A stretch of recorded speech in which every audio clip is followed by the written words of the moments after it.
अगर मैं कहूँ कि इंडिया में आप जितना नॉर्थ की तरफ जाओगे आपको गरीब लोग ज्यादा मिलेंगे और जितना साउथ की तरफ बढ़ोगे आपको अमीर लोग ज्यादा दिखेंगे। आई नो सुनने में ये बहुत ही अजीब लगता है। किसी देश में अमीर और गरीब लोगों का होना कोई डिफरेंट बात नहीं है, लगभग हर देश में ऐसा होता है। बट ऐसे जोग्राफिकली अमीर और गरीब का डिवाइड होना बहुत ही सरप्राइजिंग और इंटरेस्टिंग है। बोलने से क्या होता है, इस चीज को प्रूव करने के लिए हमें डेटा चाहिए। कितने पैसों के बाद एक आदमी अमीर बनता है इसकी कोई डेफिनेशन नहीं है, पर कितने कम पैसे होने पर कोई गरीब हो सकता है इसकी डेफिनेशन है। इंडिया में से बिलो पॉवर्टी लाइन कहते हैं, मतलब जो इंसान एक साल में 27,000 रुपया उससे कम कमा रहा है, यानी एक दिन में सिर्फ 75 रुपया उससे कम कमा रहा है, उसे हम गरीब कह सकते हैं। तो देख लेते हैं इंडिया में कहाँ कितनी गरीबी है। लेकिन उससे पहले ये नाम सुनिए और बताइए ये लोग कौन से इंडियन स्टेट से हैं। शिव नडार, मिस्टर नारायण मूर्ति, लक्ष्मी मित्तल और गौतम अदानी, इन सब नाम को किसी इंट्रोडक्शन की जरूरत नहीं है। ये लोग इंडिया के सबसे अमीर इंसानों में गिने जाते हैं। पर अमीर होने के साथ एक और फैक्टर है जो इन सब में कॉमन है, और वो ये है कि ये इंडिया के या तो साउथ, सेंट्रल या फिर वेस्टर्न इंडिया से बिलोंग करते हैं। और भी हैरानी की बात यह है कि ईस्टर्न या फिर नॉर्दर्न इंडिया में से ऐसा कोई भी नहीं है जो इंडिया के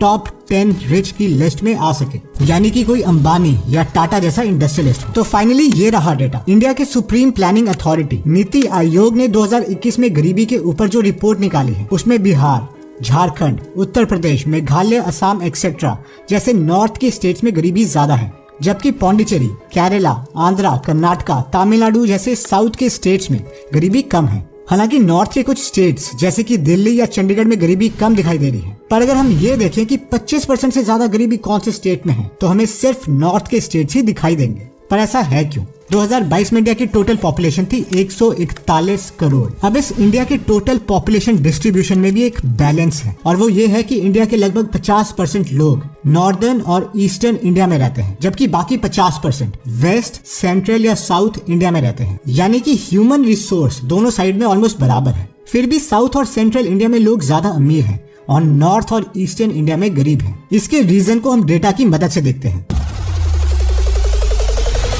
देखिए, किसी भी देश की अगर इकोनॉमिक सिचुएशन हमें समझनी है तो हमें उसे जीडीपी की टर्म्स में समझना पड़ेगा। जैसे कंट्रीज की जीडीपी होती है, एग्जैक्टली वैसे ही हम स्टेट्स की जीडीपी भी कैलकुलेट कर सकते हैं। इंडिया में टोटल 28 स्टेट है और 8 यूनियन टेरिटरीज है। अगर हम स्टेट वाइज जीडीपी देखें तो हमें कुछ ऐसी पिक्चर दिखाई देगी। स्टेट की जीडीपी से साफ नजर आ रहा है कि सदर्न, वेस्टर्न और सेंट्रल इंडिया के स्टेट्स की जीडीपी ज्यादा है। जितना हम नॉर्थ या ईस्ट की तरफ बढ़ते हैं जीडीपी कम होना स्टार्ट हो जाती है। पर जीडीपी को हम इतना इंपॉर्टेंस दे क्यों रहे हैं? क्योंकि जीडीपी यानी ग्रॉस डोमेस्टिक प्रोडक्ट का मतलब है कि एक साल में उस कंट्री या स्टेट ने कितने पैसे बनाए हर सामान या सर्विस को बेचकर। अब ये पैसे बन सकते हैं एग्रीकल्चर से, इंडस्ट्री से, एक्सपोर्ट से, एक्सेट्रा। अगर हम एक आम आदमी की नजर से इसे देखना चाहते हैं तो हमें देखना पड़ेगा कि हर इंडियन स्टेट्स की एग्रीकल्चर और इंडस्ट्री में क्या सिचुएशन है, क्योंकि इन्हीं दो सेक्टर के साथ एक आम आदमी सीधा जुड़ा होता है। तो आइए सबसे पहले एग्रीकल्चर के बारे में बात करते हैं। सरप्राइज, जीडीपी में नीचे रहने वाले ज्यादातर स्टेट्स की एग्रीकल्चर प्रोडक्शन ज्यादा है और ऊपर रहने वाले स्टेट्स की कम, जबकि इसका उल्टा होना चाहिए था। ऐसा क्यों है? इससे पहले हम देखते हैं कि ये स्टेट्स इंडस्ट्रीज में कहां पर है। अब इस इमेज में हम एक टोटल ऑपोजिट पिक्चर को देख रहे हैं। जीडीपी में ऊपर रहने वाले स्टेट्स में इंडस्ट्रीज ज्यादा है और नीचे रहने वाले स्टेट्स में इंडस्ट्रीज कम है। मतलब नॉर्थ के और ईस्ट के जो स्टेट्स हैं वो ज्यादा डिपेंडेंट है एग्रीकल्चर के ऊपर, और साउथ, सेंट्रल और वेस्टर्न जो स्टेट्स हैं वो ज्यादा डिपेंडेंट है इंडस्ट्रीज के ऊपर। अगर हम सिर्फ साउथ के 5 स्टेट्स की इंडस्ट्रीज को कंबाइन कर दें तो उनमें 1447 इंडस्ट्रीज पार्क हैं, जो कि पूरे इंडिया का 37% है। इस डेटा से क्लियर है कि जहां पर इंडस्ट्रीज ज्यादा है वो इंडियन स्टेट्स में वेल्थ भी ज्यादा है, क्योंकि इंडस्ट्रीज एम्प्लॉयमेंट अपॉर्चुनिटीज क्रिएट करती है, इकोनॉमी में ग्रोथ लाती है और इसका सीधा असर स्टेट के डेवलपमेंट पर पड़ता है। वहीं एग्रीकल्चर नेसेसरी तो है लेकिन उसकी अपनी कुछ लिमिटेशन है। फर्स्ट, एग्रीकल्चर नेचुरल फैक्टर्स पर डिपेंडेंट है, जैसे कि वेदर, क्लाइमेट, सॉइल कंपोजिशन और इसके साथ साथ नेचर पर भी, यानी बारिश पड़ेगी या सूखा रहेगा। इसलिए एग्रीकल्चर प्रोडक्शन अनप्रेडिक्टेबल है। अगर प्रोडक्शन कम हुआ तो इनकम भी कम ही होगी। सेकंड, एग्रीकल्चर प्रोडक्शन कम या ज्यादा हो रही है, ये इस पर भी डिपेंड करता है कि एडवांस मेथड यूज किए जा रहे हैं कि नहीं। हालांकि ग्रीन रेवोल्यूशन के बाद इंडिया की एग्रीकल्चर में खास ग्रोथ हुई थी, पर अगर इसे दुनिया के दूसरे देशों के साथ कंपेयर किया जाए तो अभी भी हम काफी पीछे हैं। दूसरे देश जैसे कि चाइना या यूएस, जहां पर एग्रीकल्चर को काफी ऑटोमेट कर दिया गया है, वहीं पर इंडिया का एग्रीकल्चर अभी भी ज्यादातर लेबर इंटेंसिव है और हमें लोगों की जरूरत पड़ती है। इसके साथ ही जो चाइना और यूएस में खेती बाड़ी की जमीनें हैं उन्हें कम्प्लीटली इरिगेशन प्रोवाइड की गई है। पर इंडिया में अभी भी हमारे लोग बारिश का इंतजार ही करते हैं, खासकर हॉर्टिकल्चर प्रोडक्शन में भी, यानी कि फल सब्जियां वगैरह जहां से ज्यादा रेवेन्यू आता है, वहां भी हम यूएसए और चाइना से पीछे हैं।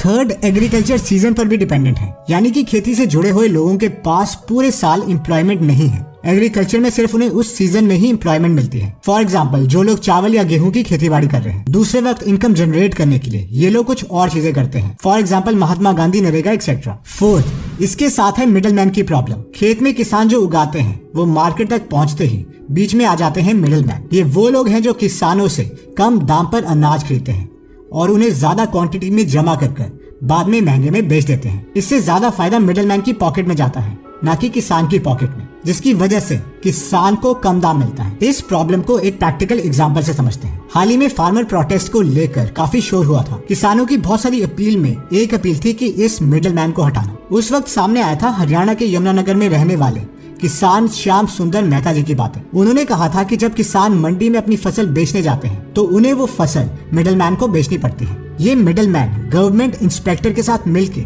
उनकी फसल को मिनिमम सपोर्ट प्राइस, यानी कि गवर्नमेंट की तय की गई दाम से भी बहुत कम प्राइस में खरीदता है। गवर्नमेंट इंस्पेक्टर गलत तरीके से फसल की क्वालिटी को खराब बताता है और इससे किसान अपनी फसल को कम दाम में बेचने के लिए तैयार हो जाता है। श्याम सुंदर मेहता जी ने कहा कि उनसे 35 रुपए किलो में खरीदा गया प्याज मिडलमैन फिर 100 रुपए किलो में आगे बेचता है। ये सिर्फ कुछ रीजंस हैं एग्रीकल्चर डिपेंडेंट स्टेट्स के पुअर होने के पीछे। इसके बाद हम ये भी देख सकते हैं कि एक स्टेट कितना अमीर है वो इस बात पर भी डिपेंड करता है कि उस स्टेट में रहने वाले लोगों का एजुकेशनल लेवल क्या है और वहाँ गवर्नमेंट की पॉलिसीज क्या है। रिसर्च बताती है कि अगर एवरेज स्कूलिंग ईयर, मतलब स्कूल में बिताया गया साल, अगर एक साल भी बढ़ता है तो 40 साल में जीडीपी 0.37% तक बढ़ सकती है। हायर एजुकेशन या फिर हाईली एजुकेटेड पॉपुलेशन को इकोनॉमिक ग्रोथ के लिए बहुत जरूरी माना जाता है, क्योंकि एजुकेटेड वर्कर मुश्किल काम जैसे कि साइंस, टेक्नोलॉजी एक्सेट्रा ज्यादा एफिशिएंटली कर सकता है और वो नई सोच और तरीकों की ज्यादा इज्जत भी करेगा। इवन कि अगर एक एजुकेटेड इंसान एग्रीकल्चर को भी करता है तो भी वो उसमें लेटेस्ट मेथड यूज करने की कोशिश करेगा। आइए डेटा देखते हैं कि एजुकेशन के मामले में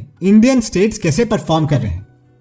कंपैरिजन साफ है। महाराष्ट्र, आंध्रा, तमिलनाडु, केरला, गुजरात जैसे स्टेट्स जो कि जीडीपी में आगे थे, वहां पर ग्रेजुएटेड पॉपुलेशन रेट भी ज्यादा है। यानी इससे ये चीज क्लियर है कि हायर एजुकेशन रेट्स और इंडस्ट्रियलाइजेशन स्टेट की इकोनॉमिक ग्रोथ के लिए बहुत इंपॉर्टेंट है। अब हम में से कई लोग सोच रहे होंगे कि इंडिया तो एक ही कंट्री है, फिर कुछ स्टेट्स में एग्रीकल्चर ज्यादा हो रहा है और कुछ स्टेट्स में कम, ऐसा क्यों है? इसके बारे में जानने के लिए हमें इंडिया की ज्योग्राफी को समझना पड़ेगा। इंडिया के नॉर्थ और नॉर्थ ईस्टर्न साइड में फैला हुआ है दुनिया का सबसे ऊंचे पहाड़ हिमालयन रेंज। हिमालयन रेंज एक दीवार की तरह एक्ट करते हैं। ये चाइना और तिब्बत की तरफ से आने वाली सूखी ठंड को रोकते हैं। इसीलिए उत्तर प्रदेश या वेस्ट बंगाल में उतनी ज्यादा ठंड नहीं पड़ती जितनी की लद्दाख या तिब्बत जैसी जगहों पर पड़ती है। वहीं दूसरी तरफ से ये वेस्ट और ईस्ट की तरफ से आने वाली गर्म हवा को चाइना और तिब्बत की तरफ जाने से रोकते हैं। इस वजह से ये गर्म गीली हवा नॉर्दर्न और ईस्टर्न स्टेट्स में बारिश करवाती है। इसके साथ हिमालय और ग्लेशियर से निकलने वाली नदियां ऑलमोस्ट पूरे साल भरी रहती हैं। पानी की कमी ना होने की वजह से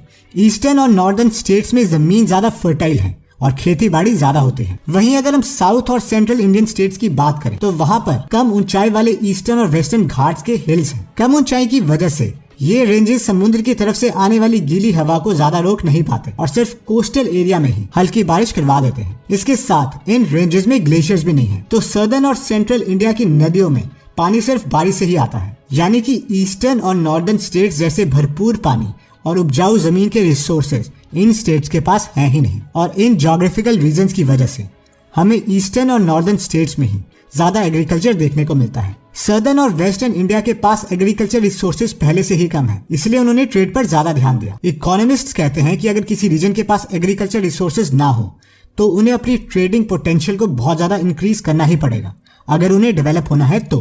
जाने माने इकोनॉमिक जर्नलिस्ट जेन जैकोब एग्जाम्पल देते हैं कुछ एस्कीमोस का, जो कि बर्फीले आर्टिक सर्कल में रहते हैं जहां पर किसी भी तरह की खेतीबाड़ी नहीं है। रोजगार के लिए इन एस्कीमोस को खुद को स्कल्पचरिंग और पेंटिंग में ट्रेन करना ही पड़ा, क्योंकि इन आर्ट को दूसरे म्यूजियम्स, कलेक्टर्स और पब्लिशर्स को बेचा जाता है, यानी कि ट्रेड।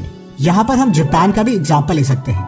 2020 में एग्रीकल्चर से जापान को जीडीपी मिली सिर्फ 1.04%, जबकि इंडस्ट्री से मिली 29% और सर्विस सेक्टर से मिली 69%। एग्रीकल्चर में पीछे होने के बाद भी जापान दुनिया के सबसे वाले जीडीपी देशों में आता है, यानी दुनिया की 4th पोजीशन में। और रीजन है उनका टेक्नोलॉजिकल एडवांसमेंट, ट्रेड और बिजनेस। ट्रेड और बिजनेस के इस पार को साउथ और सेंट्रल इंडिया वाले शायद बहुत पहले समझ चुके थे। खासकर साउथ इंडिया के ट्रेड का एविडेंस हमें चोला पीरियड से, यानी कि आज के करीबन 2000 साल पहले से मिलता है। इतिहास में पता चलता है कि उस वक्त साउथ इंडिया अपने सी के रास्तों का इस्तेमाल करते हुए स्पाइस और कॉटन की ट्रेडिंग दुनिया के दूसरे देशों के साथ करता था। मॉडर्न टाइम में भी उन्होंने ट्रेड को प्रायोरिटी दी और उसका एक एग्जाम्पल है आज का Bangalore. Silicon city of India कहा जाने वाले इस बैंगलोर में इंडिया का टेक्नोलॉजिकल हब है। गूगल, माइक्रोसॉफ्ट, एडोबी जैसी बड़ी बड़ी बाहर की कंपनियों से लेकर यहाँ पर इसरो, इन्फोसिस, HCL जैसी इंडियन टेक्नोलॉजी जायंट्स हैं। इसका रीजन है 1970 में Karnataka state electronics development corporation के चेयरमैन एंड MD RK बल्लिगा का विजन, जिसमें उन्होंने बैंगलोर को एक इलेक्ट्रॉनिक सिटी में कन्वर्ट करने का प्रपोजल दिया। आज की डेट में भी कर्नाटका गवर्नमेंट बहुत सारे फिस्कल और पॉलिसी इंसेंटिव्स ऑफर करता है बिजनेस की ग्रोथ के लिए। डेफिनेटली गवर्नमेंट की जो पॉलिसीज हैं वो स्टेट को इम्प्रूव करने में बहुत मैटर करती है। वहीं अगर हम नॉर्थ और ईस्ट के स्टेट्स की बात करें तो हमें कुछ ऑपोजिट एग्जांपल्स देखने को मिलेंगे, जैसे कि वेस्ट बंगाल। 2006 में टाटा वेस्ट बंगाल के सिंगूर में अपना नैनो प्रोजेक्ट शुरू करना चाहती थी। उन्होंने लैंड भी ले लिया, लेकिन पॉलिटिकल डिस्टर्बेंस और गवर्नमेंट की तरफ से सिचुएशन को ना हैंडल करने की वजह से उन्हें ये प्रोजेक्ट बंद करना पड़ा और नैनो प्रोजेक्ट को गुजरात के सिनंद में शिफ्ट करना पड़ा। जी हाँ, गुजरात GDP में ऊपर रहने वाला एक स्टेट। पर इतना ही नहीं, एक्सपर्ट्स का यह भी मानना है कि वेस्ट बंगाल, जिसमें करीब 50,000 से 80,000 करोड़ का इन्वेस्टमेंट होने वाला था दूसरे कंपनियों के द्वारा, वहां पर पॉलिटिकल डिस्टर्बेंस की वजह से वो भी रोक दिया गया। आज की डेट में ये सच है कि उसके बाद वेस्ट बंगाल में कोई भी बड़ी इंडस्ट्री नहीं बनी है। बिजनेस एंड कमर्स के साथ साथ रिच स्टेट्स, खासकर सदर्न स्टेट्स ने पॉपुलेशन की डेवलपमेंट पर भी खास ध्यान दिया है। इंडिपेंडेंस यानी 1947 के टाइम पर तमिलनाडु, आंध्र प्रदेश, कर्नाटका एक्सेट्रा ऑलमोस्ट दूसरे स्टेट्स के बराबर ही थे। लेकिन इसके बाद इन स्टेट्स के गवर्नमेंट ने एक के बाद एक ऐसी पॉलिसीज लाई जिससे वो दूसरे स्टेट से आगे बढ़ते रहे। फॉर एग्जाम्पल 1957 में पहली बार तमिलनाडु ने मिड डे मील प्रोग्राम को शुरू किया, जिससे स्टेट्स में स्कूल एनरोलमेंट ज्यादा हो गई, यानी ज्यादा बच्चे स्कूल में पढ़ने आने लगे। इसके फायदे को देखते हुए इंडियन गवर्नमेंट ने इस प्रोग्राम को नेशनल पॉलिसी में अडॉप्ट कर लिया 1995 में, यानी 38 साल के बाद। सीधे सीधे बात करें तो साउथ की पॉपुलेशन इस पर्टिकुलर कैटेगरी में 38 साल आगे थी इंडिया के दूसरे स्टेट्स के कंपैरेटिवली। अब हम में से जो लोग सोच रहे हैं कि इन स्टेट की एज अ होल GDP से क्या लेना, वहां पर हर आदमी कितना कमा रहा है वो सबसे ज्यादा इंपॉर्टेंट है। And yes, you are right. इसलिए इसे देखिए। इस डायग्राम से साफ पता चलता है कि साउथ के स्टेट्स यानी कि कर्नाटका, आंध्रा, तमिलनाडु, तेलंगाना, केरला और वेस्ट के स्टेट्स यानी कि गुजरात, महाराष्ट्र में लोग ज्यादा इनकम कर रहे हैं। हालांकि नॉर्थ के कुछ स्टेट्स जैसे कि हरियाणा या फिर चंडीगढ़ भी इन कैटेगरीज में आते हैं। पर अगर पूरे देश की बात करें तो ज्यादा इनकम वाले लोगों का कॉन्सेंट्रेशन साउथ या फिर वेस्ट की तरफ है। तो ओवरऑल इस पूरी डिस्कशन से हमने समझा क्या? देखिए, किसी भी देश की इकोनॉमी के 4 पिलर्स होते हैं। पहला है एग्रीकल्चर, दूसरा है ट्रेड और कमर्स, तीसरा है ह्यूमन रिसोर्स और चौथी है अच्छी गवर्नमेंट पॉलिसीज, जिससे कि पीछे 3 कैटेगरी की डेवलपमेंट हो सके। साउथ, सेंट्रल और वेस्टर्न स्टेट्स ने अपनी बेहतरीन पॉलिसीज के चलते बिजनेस में खूब तरक्की करी और साथ ही में एग्रीकल्चर को भी जितना हो सके आगे बढ़ाया। फॉर एग्जाम्पल 2021 में आंध्र प्रदेश में $600 मिलियन का स्पाइस एक्सपोर्ट किया गया। वहीं पर ईस्ट और नॉर्थ एग्रीकल्चर में तो डेवलप हुए पर ट्रेड और कमर्स में पीछे रह गए। ह्यूमन रिसोर्स के मामले में भी ये स्टेट्स काफी पीछे हैं। जैसे कि हमने शुरू में बताया था कि इन स्टेट्स में लोग उतने ज्यादा पढ़े लिखे नहीं हैं और यही एक कारण है कि इंडिया में रिच और पुअर ज्योग्राफिकली डिवाइडेड क्यों है। देखिए, अगर हम अपने को ट्रू एजुकेशन देना चाहते हैं तो वो सिर्फ स्कूल की बुक से नहीं मिलेगी। हमें उन लोगों से समझना पड़ेगा जिन्होंने खुद लाइफ में पूरी जिंदगी कुछ किया है, यानी कि उनकी बुक से। तो अगर आप हिंदी में 1200 से ज्यादा लोगों के लाइफ के एक्सपीरियंसेस को सीखना चाहते हैं तो आप लीगल एप्लीकेशन डाउनलोड कर सकते हैं। इसमें अभी ऑफर चल रहा है ₹1 पर डे के अकॉर्डिंग, यानी सिर्फ ₹365 पर डे। और अगर आज आप इसकी साल के सब्सक्रिप्शन लेते हैं तो इसके साथ हम आपको ₹18,847 वर्थ का डिजिटल मार्केटिंग कॉपीराइटिंग कोर्स भी गिफ्ट देंगे। इस ऐप का लिंक हमने डिस्क्रिप्शन और फर्स्ट कमेंट में दे दिया है। एनीवेज दोस्तों, अगर आप ऐसी नॉलेजेबल वीडियोस मिस नहीं करना चाहते तो सब्सक्राइब करने के बाद बेल का बटन दबाना मत भूलिएगा। आप कमेंट करके ये भी बता सकते हैं कि आप नेक्स्ट वीडियो किस टॉपिक पर चाहते हैं। जल्दी हम आपसे दोबारा मिलेंगे। जय हिंद।